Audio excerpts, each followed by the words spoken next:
If you have a slide with like multiple messages, and let's say you're using like keywords, even to emphasize that when I'm talking, I just use animations. So let's say that I have like three keywords or 3 points that I want to get across. I'll make sure not to start the slide with all three of them. Again, something very simple, but I see a lot of people doing it. Don't immediately show the slide with all three. Show the first one, talk about it. Show the second one, talk about it. Show the third one. It's a very easy thing, but I don't see people taking advantage of it as much as they should. Welcome to the MindSpeaking podcast, where we talk about the human side of data. In other words, data, communication, and personal development. My name is Gilbert Eikelenboom. I'm driven by curiosity, and my aim is to spread insights that you can apply in your life starting today. So, let's do it.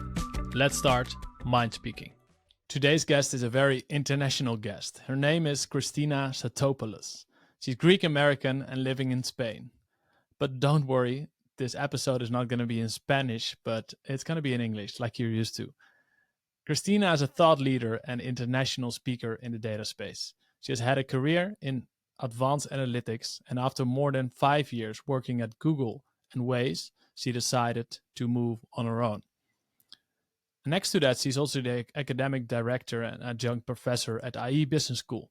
She's an instructor for LinkedIn Learning, and she also runs the initiative #BookAWeekChallenge. So you might have seen it on LinkedIn. In this episode, she shares a lot of tips and her knowledge about how to communicate with technical and non-technical stakeholders, how to become a better public speaker, even if you're an introvert or more on the shy side, and how to use storytelling in your presentations. And also she shares a lot of tips on how to make amazing PowerPoints that don't distract your audience, but rather grab the attention. So in short, lots to learn and lots to enjoy in this episode with Christina Stathopoulos. Christina, welcome. Excited that you're here. I'm very excited to be here today. Thank you for welcoming me on the show. Definitely. What I would like to start with is a bit about yourself, about your background, your backstory, because it's an interesting one. And yeah, can you share a bit more how you ended up working in data? Yeah, of course. So I would say, first of all, that my path to where I am today was not a straight line. It wasn't a typical journey by any means. I think I had a very unique journey, but I would add that ever since I was a kid, I knew I wanted to work in data or engineering, this type of field. Because growing up, my favorite subject was math, statistics, even physics. So I grew up with this love really of numbers. And then later on, I went to study an interdisciplinary field as my bachelor's degree with a focus in statistics.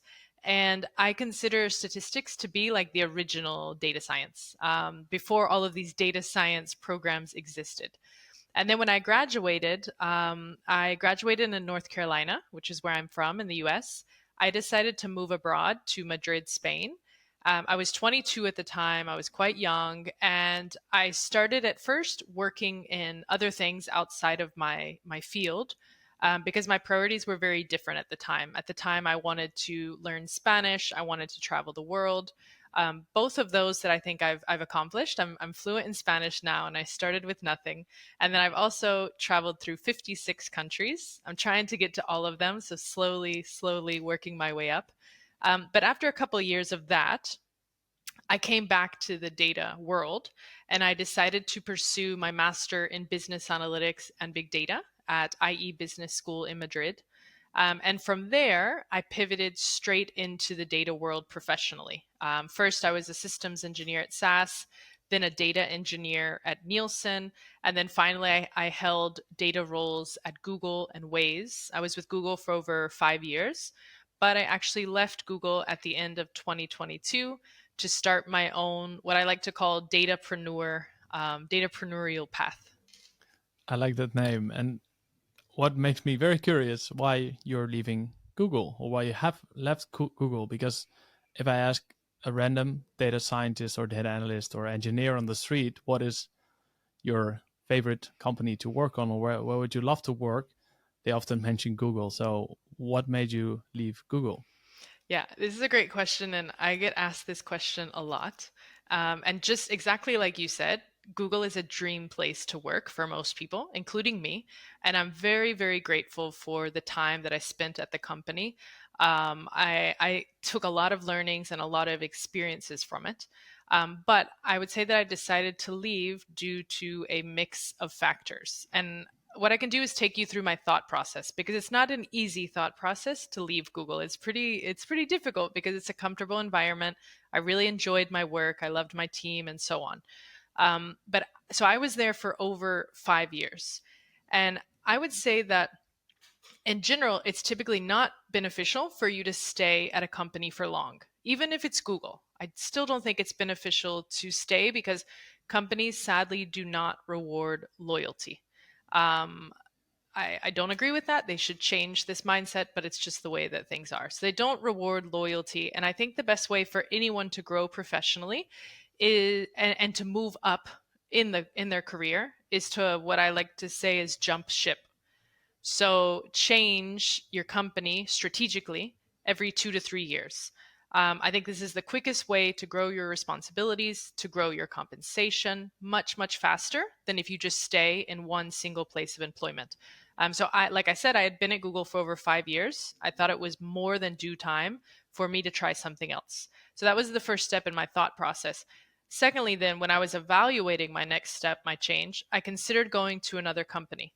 But I realized that maybe it was a better moment for me to just try doing something on my own first. I was already involved in a lot of different side projects or side hustles, whatever you want to call them, with public speaking and education and content creation. Um, and I took a step back and I thought, up until now, Google obviously was my priority. So it was limiting what I could do. But I thought, what if I dedicated 100% of my time to these side jobs instead? So that was where the thought process started to come. So then finally, to make this step to become a full-time datapreneur, and on top of that, leave Google where I was very comfortable, I needed to evaluate risk. I'm a data person, so I needed to take some data points into account. And to be completely honest with you, and to keep it real, this conversation, I need to still pay my bills and help support my family.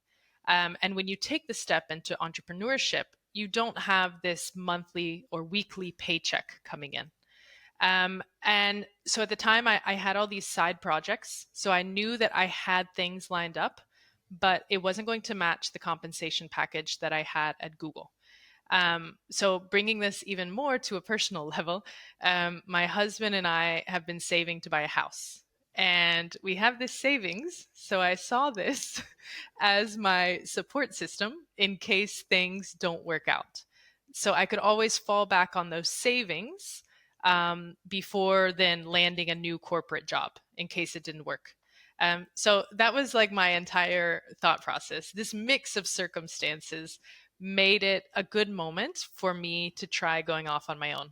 And I will say that up until now, it's been great. I've been super busy the entire year. I'm doing projects that I love. I get to prioritize and strategically decide which things I want to do and which things I don't. So up until now, I'm happy with it. I'm not going to go off to a single company. I'm going to dedicate myself to this for now. Beautiful. Ah, and Yeah. I would add that I am going to be launching my own company soon. I'm dealing with the paperwork and legal aspects of it, but I will be launching something. So stay tuned for that. Exciting. I will be looking forward for that announcement. And it sounds like you have been very busy since that start, and not burning your your My reserves, savings. your savings, Exactly. which is good, right? Because of course you make that calculation and you assess the risk. And yeah, it's fantastic that you can do something that you're truly passionate about and that sustains your finances and your family. So Exactly. kudos Yeah. for taking that step. Thank you. Thank you. I know you know how it is too, so you Yeah, can relate to this. I can definitely relate. You mentioned public speaking, and also you consider yourself an introvert. And right now, you do a lot of public speaking. So I'm curious about that journey. How did you start public speaking? How did you grow into that role, and now becoming a person who is asked all the time to speak on stage? So Can you take us through that journey, please? Yeah, so how did this start? I would say, I mean, first of all, I think everybody starts in the same spot, which is being terrified of public speaking. Everyone starts at that point, and I was the same way. And the way that I started getting into it more and more until the point that I do like professional public speaking is that I started small. I had to start somewhere. So I started obviously in university and school volunteering to give presentations. I remember even I took a public speaking class in university in my bachelor's, and literally all of the assignments were giving a public speech in front of the class. And your grade depended on it. And I think, forget Python, forget machine learning. I think the most challenging or terrifying thing you can do is take a public speaking class. So that was really good to get me started. And from there, just like volunteering myself to give presentations, whether it be like my team's project during my master's program or volunteering to present in front of my team in work settings. You can start in these small settings, which is what I did, and then go up from there. Get comfortable in front of a small group and then work up to larger and larger groups. And then also, whether it's a small or large group, it's still very, very important to practice. And I always did that from the start. So reviewing a lot in advance, starting in advance to review what am I going to say, what messages do I want to get across. So I think it's both of those things, taking small steps and working up from small to large groups, and then making sure that you are investing a lot of time and a lot of thought into your preparation.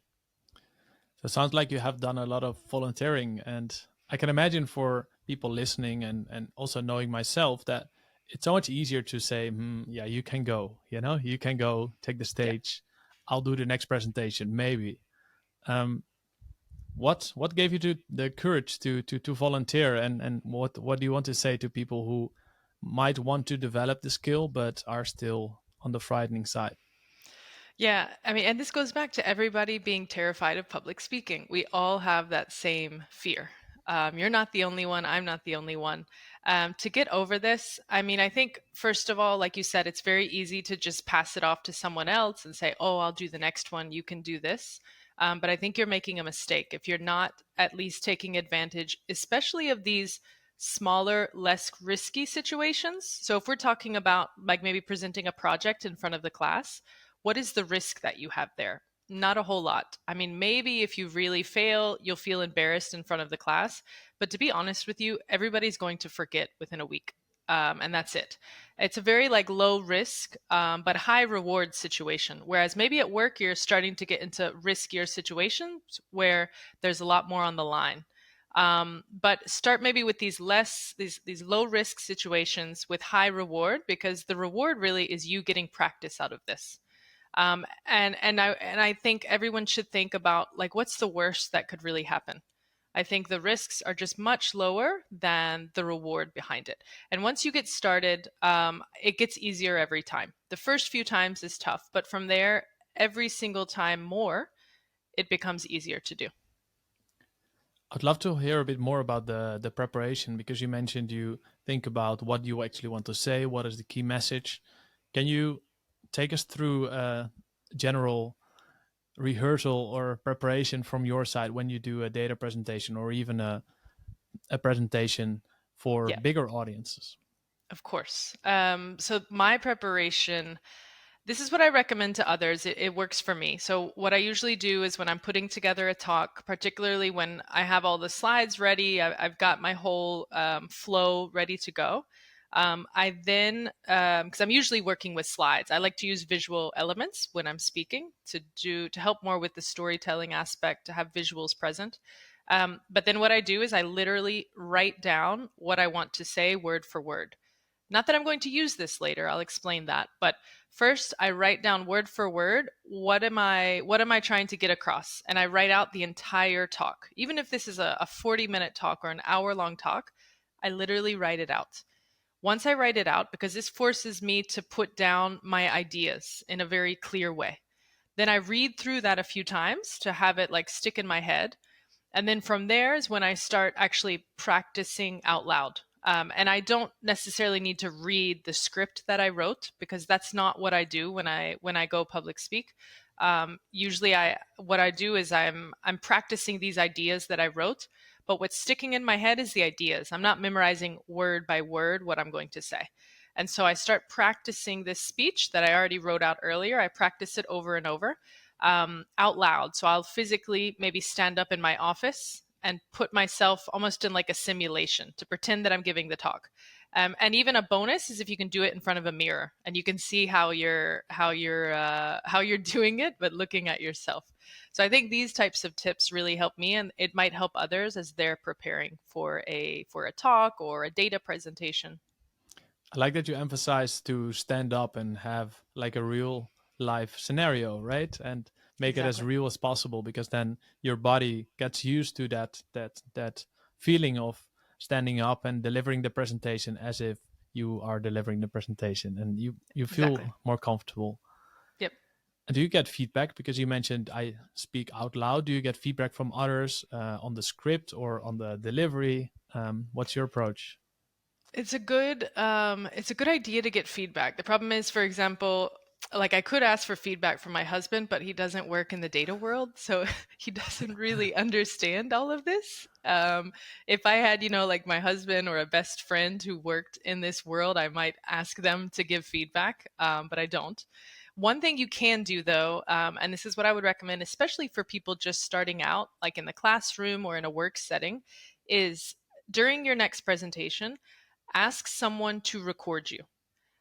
So get them to literally get out their phone and prop it up and record you presenting. And then have them send you that video and you can review yourself presenting. I actually had this done a couple times during my master's when I was presenting. So I could like give myself auto feedback. Nice, nice. Yeah. Yeah, it's so valuable to see yourself, right? Not always fun, but so valuable. Yes. Yeah. And you mentioned storytelling a minute ago. I'd love to dive into that. And do you use any frameworks, or how do you use storytelling in your presentations? Because this is a word that many people are using, right? So I'm curious how you use it in practice.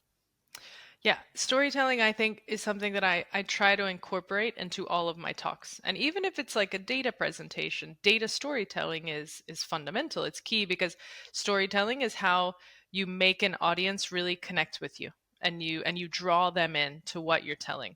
So I don't care what message you're trying to get across or how technical it is, find ways to add a story into that. So find ways to relate it back to them in some way or tell a story about how this worked in the past or how you can envision it working in the future. But try to incorporate storytelling elements. For me, I don't necessarily have like a storytelling framework. I've been kind of doing this from the start, and I guess it's like naturally how I do presenting with storytelling throughout. But there is this one thing that I always have back of mind when I'm preparing a talk, and it's more of like a principle. I don't know if we could call it a storytelling principle because it's more of a communication principle. And it's called Grice's conversational maxims. I'm not sure if you've heard of it. No, I haven't. So I'm very curious to So hear. it's really simple. It's four principles that you should always follow to have effective communication. And the principles are quantity, quality, relation, and manner. But I translate those into be brief, be true, be relevant, and be clear. So I actually teach data visualization and data storytelling classes, and I always go through these four maxims, these four principles, because I think you should always be brief, be true, be relevant, and be clear whenever you're communicating something, but especially when you are presenting something. And even more so if it's something like data related, because it can get very technical, especially if you're presenting in front of a non technical audience. You need to make sure that you're communicating in the most effective way possible. Right. And especially that part is a challenge, right? So Yep. how do you, apart from using storytelling, as we just discussed, how do you have any tips for presenting to non-technical audiences? Yeah, presenting to non-technical audiences as a data or technical person, I think it's a challenge for most of us. So tips for doing it, I think the most important thing you always need to keep top of mind is to put yourself into the shoes of your audience. So almost envision yourself in their place, and make sure you're talking to that audience. It's very different talking to a non-technical audience versus like a team of engineers. You would need to adapt to talk 100% if you're talking to one audience or the other. And some tips for this. So understanding the audience, of course, I would say avoiding jargon, avoiding technical terms, names of algorithms. They're not there to hear that, and they're not going to understand. So avoid it and find other ways to explain it. Also, make sure that you have very clear in your mind what's the purpose of this talk, because the purpose, even though you're talking about the same thing, maybe the purpose might be quite different when you're presenting it to a business audience versus when you're presenting it to an engineering team. So make sure that you're shaping everything around that final purpose. Um, Trying to think if there's any other tips. I mean, I know you're the expert on this too. What would you add to what I've said so far? Yeah, a framework I like to use for presenting is the Mhm. game framework. So before creating any slides or before really writing anything down, uh, I like to think about the game framework, which is G for goal, Mhm. and then A. So we have G for goal, A for audience, M for message, and E for expression. So it's basically what is the goal of the presentation, not just your goal, but the overall business goal. What is the audience? What is their technical level? What terms do they understand? What don't they understand? So putting yourself in their perspective, in their shoes, understanding their perspective, then thinking about the message. So what is the key message in one sentence? And that's pretty tricky for most people or for all of us. Writing down in one sentence what is the thing you want to say, and then expression is about how you deliver it. So how you can use storytelling. If you're going to use slides, what visual elements can you make use of to make it more attractive, to make it more understandable. So the game framework, it's a framework I love to use, and asking a lot of questions if they're still with me, because if you deliver a technical message, you don't want to spend 20 minutes talking and then not having detected that people are actually falling asleep halfway. So keeping them Yeah, engaged and asking questions. that's really important. That's true. Checking in with the audience is very important. You're Mm-hmm. right. And it sounds like as well your framework kind of ties back to the other things that I was speaking about. I just didn't have a framework for it. Yeah, no, 100%. I think there's a lot of overlap, and Yeah. sometimes people ask me, because sometimes for some presentations we have a tech audience, for some presentations we have a non-tech audience, and sometimes the audience is mixed, right? Do you have any ideas how we can communicate or present to an audience that is mixed? This is a really tough situation. And I've been in this situation before because I'm actually in this situation quite often because I do a lot of different jobs. I'm involved in a lot of different initiatives. And one of those is teaching in MBA programs. So when I'm teaching analytics to MBA programs, these students usually come from diverse backgrounds. So I might have some that are engineers or analysts. Then I have others who come from marketing or business, pure business, and they have no idea about the data world. So whenever I'm working with an audience so diverse, what I try to do is make sure that I start the presentation from the basics and I work up from there. So I can't assume that everybody has the basics in that type of audience, non-tech and tech. Likely a lot of people are not going to have the basics. So start with the basics and try to find a good way to build up from there, so that you get to the point where it becomes exciting for the technical people. But for the non technical people, they have a chance to stay with you throughout. And then, as well, depending on, especially if it's a technical audience, if I don't have as much time to get really, really deep, because oftentimes you're not going to if you have a non technical audience, what I do is make sure to share resources at the end. Resources of where they can learn more, where they can dive into this project deeper. So that would be for the ones that are actually interested in those details. That makes a lot of sense. Mhm. And especially the last point hits home for me, where you add a reference to for people that want to dive deeper, and building it up that way that everyone can understand instead of losing the non-technical audiences from the very beginning, makes a lot of sense. Yeah. And then people can still dive deeper if they want. Yeah, exactly. Good. Some good tips. And we have been talking about, storytelling, about presentation skills. But of course, communication is broader, right? It's not just presentation, but also communicating in general. What are some of the communication challenges you faced yourself, or what have you seen with other data professionals? Yeah, I think in general communication, we've kind of touched on it, but I think one of the biggest challenges that analysts and data people such as myself, such as you as well, we usually struggle with just communicating to people from other backgrounds that are not technical. And we've kind of already talked about this during our conversation, but I think it helps to open up your mind, realize that not everybody comes from the same background, not everybody knows the terms that you're using. So don't make the mistake of going into a talk like with business stakeholders and approaching it as if you are presenting to an analytics team. It's very, very different. So I think this is a very common mistake that people make. I think another mistake that people make that I'm pretty good about avoiding, and it's particularly when you're using slides. I love using slides as a visual reference, but not to distract people from me talking and the message I'm trying to get across. So I'm very much against like consulting slides that have a bunch of words on them. This is useless. The eyes of the audience are going to naturally go straight to that slide and start reading the words and ignoring what you're saying. And they won't listen to you until they're done reading.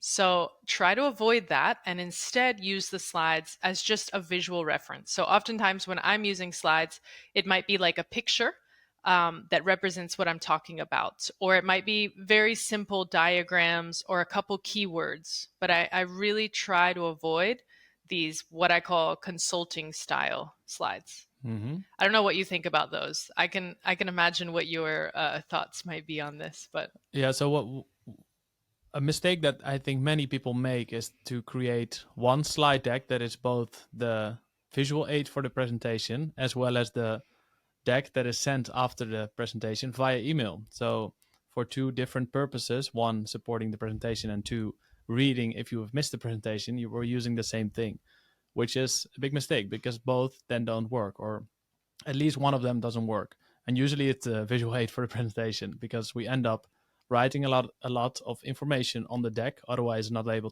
people are not able to follow without the voiceover, and we end up with a deck with lots of information, lots of data, and it distracts people. People, yep, like you said, people are starting to read the slides. They're trying to analyze: do the numbers make sense? Hey, do I agree?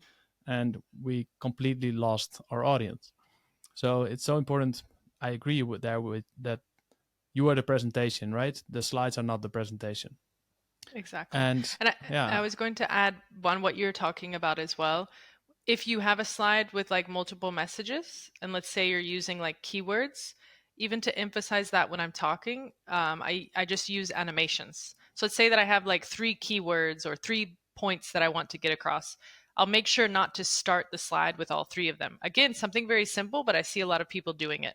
Don't immediately show the slide with all three. Show the first one, talk about it. Show the second one, talk about it. Show the third one. It's a very easy thing, but I don't see people taking advantage of it as much as they should.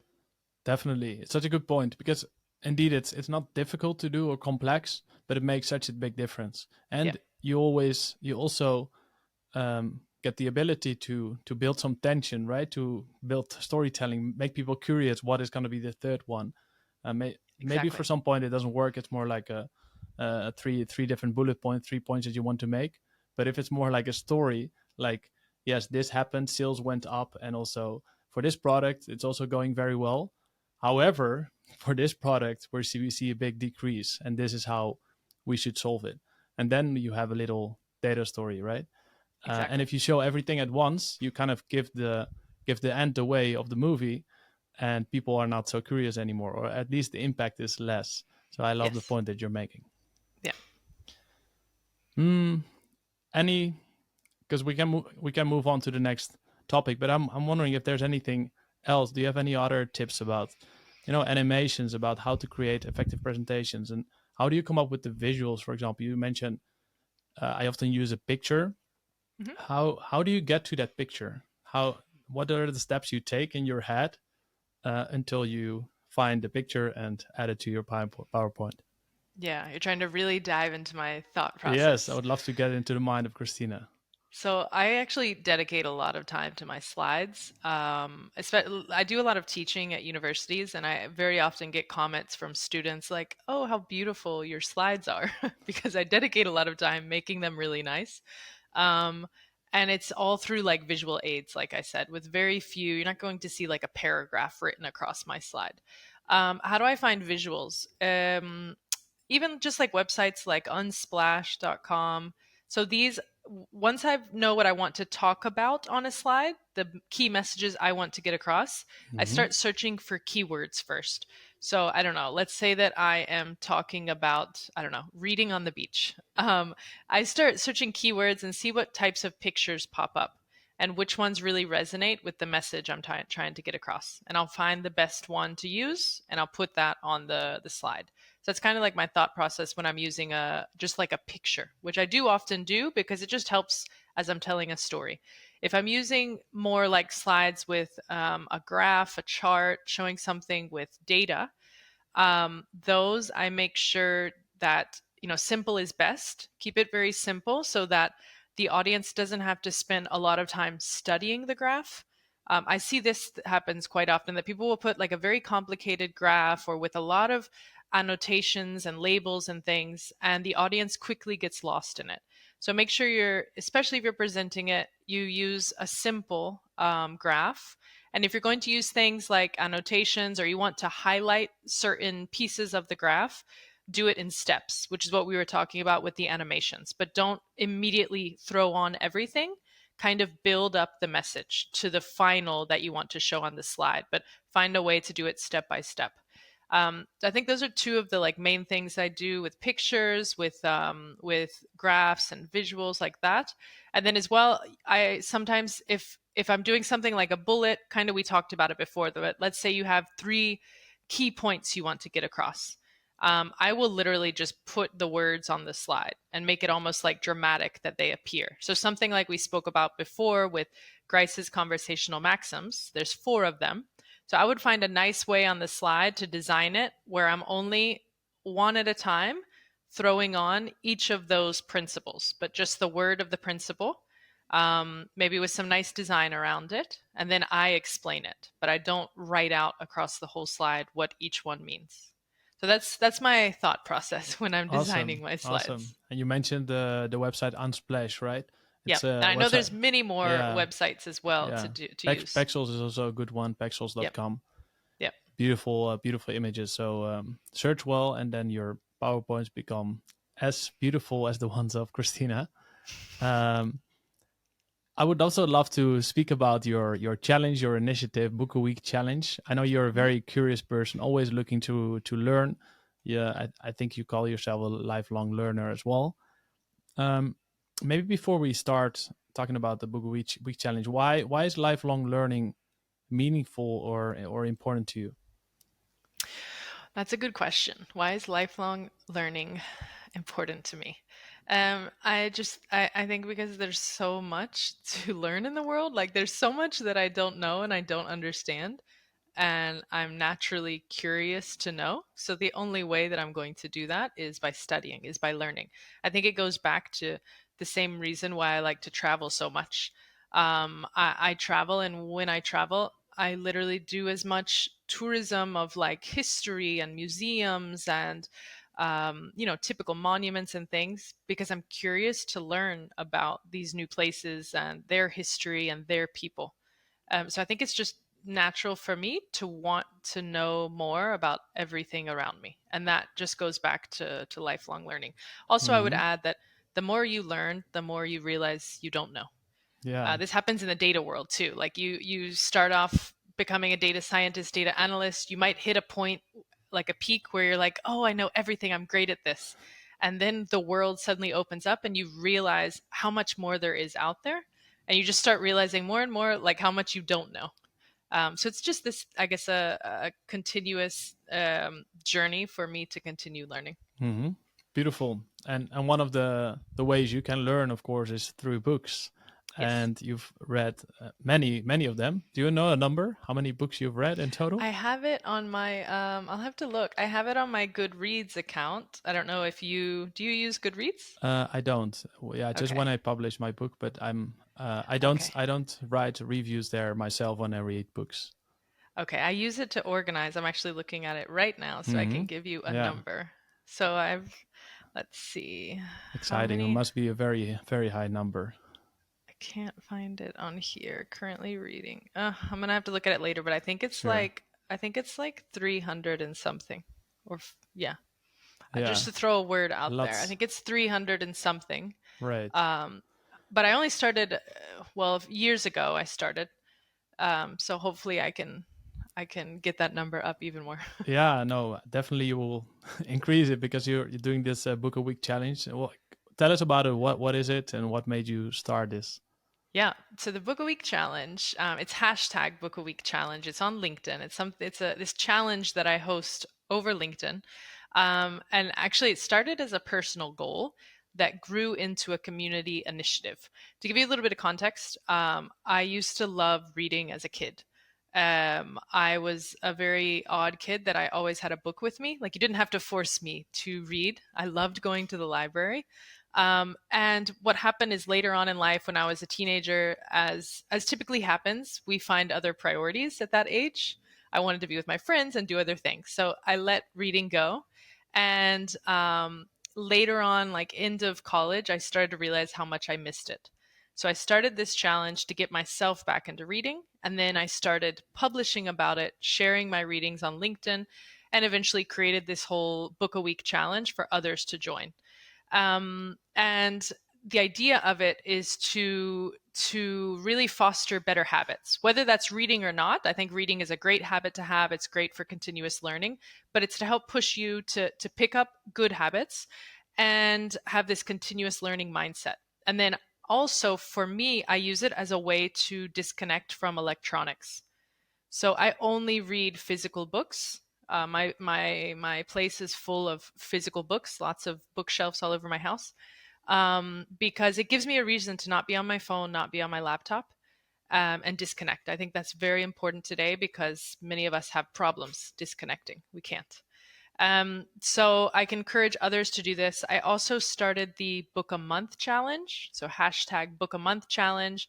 I started that a couple years ago too because I realized it's not, not everybody can finish a book every week. That's quite a goal to have. It's something to aspire to, but you might have other things, other priorities. But I do believe that everybody can finish at least one book a month. You just have to learn to pick up that habit of reading on a continuous basis. Awesome. And the beautiful thing is that you inspire so many people to read more, to learn more, to build better habits. So that way you're making the world a bit better. Um, And I I think maybe I'm mistaken, but we might have met through the Book a Week challenge, maybe, or maybe we knew each other before that. But I remember when your book came out, and I was like, "Oh, I have to host this on my Book a Week challenge." yes, you did, and I think we knew each other a little bit, or we shared some Yeah, messages, but that was it, not so much. And after we got into contact more, yeah, so it's really cool that you reviewed my book as well. yeah. I Yeah. loved your book. I actually brought it for our episode. I have it Oh, here. awesome. I really love this book. I remember when I was reading through it. It still has. I don't know if you can see it, but like it has all of my highlighting. Highlights. Yeah, I see it. Yeah, the main messages. But for anybody listening, make sure that you get Gilbert's book. He did not ask me to do this. He did not ask me to say this right now. I appreciate it. Thank you, Of Christina. course, of course.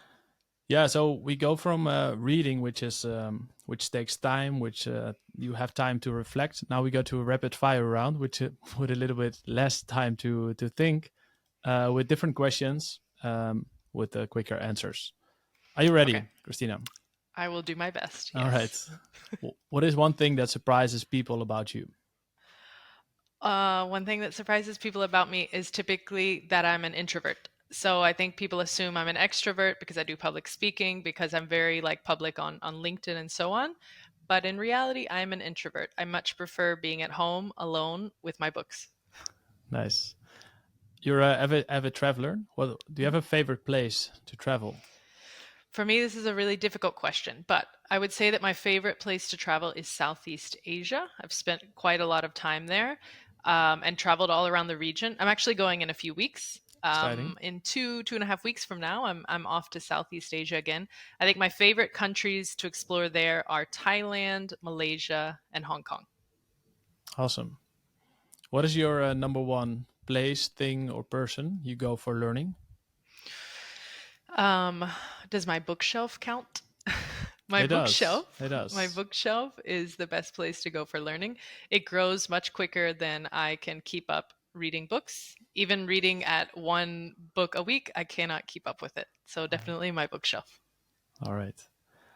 Very relatable, by the way. I buy a lot of books. I read a lot, but I buy even more books. You buy more, yeah. Yeah. I am the same way. I have a problem. I have a problem.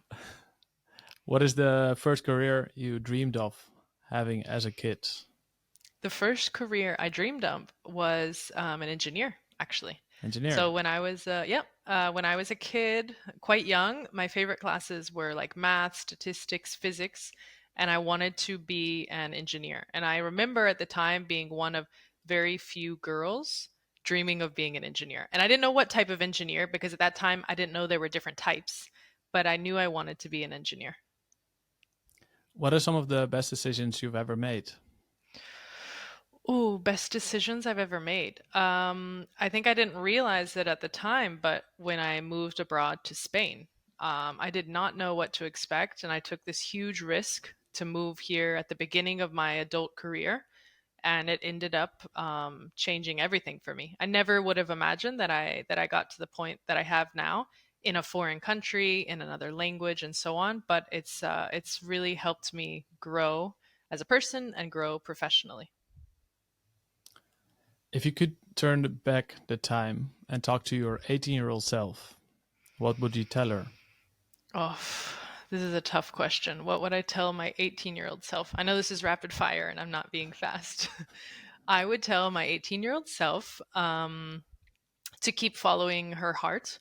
I've been always pretty good about almost following instincts. I know that I'm a data driven person, but when it comes to my life, there are a lot of things that I also do just by following my heart, and it has allowed me to do some pretty fun and pretty amazing things. Yeah, there are things that we cannot calculate. That's Yeah, how I see it. exactly, exactly. You're right. Then the last question: what job would you be terrible at? I would be terrible at being a chef. A If my chef. husband listens to this, he's going to crack up because I am a horrible cook.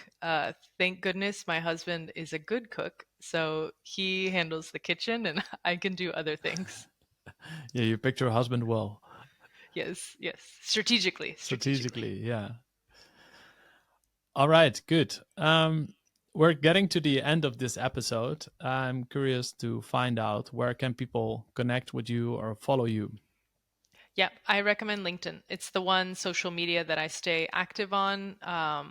Stay in touch through LinkedIn, and as well, you can follow the hashtag Book a Week Challenge or hashtag Book a Month Challenge to see my readings as well as everybody else that participates in the challenge. I encourage everyone to use those hashtags. So it's a great page to go see what everyone is reading at the time and recommending. Awesome. That's a good reminder for me to use that hashtag when I publish about books. Yes, please use that hashtag. It Will do. helps. We're getting at the end of the episode, but I'm wondering, yeah, what is one big takeaway you want listeners to take from this episode?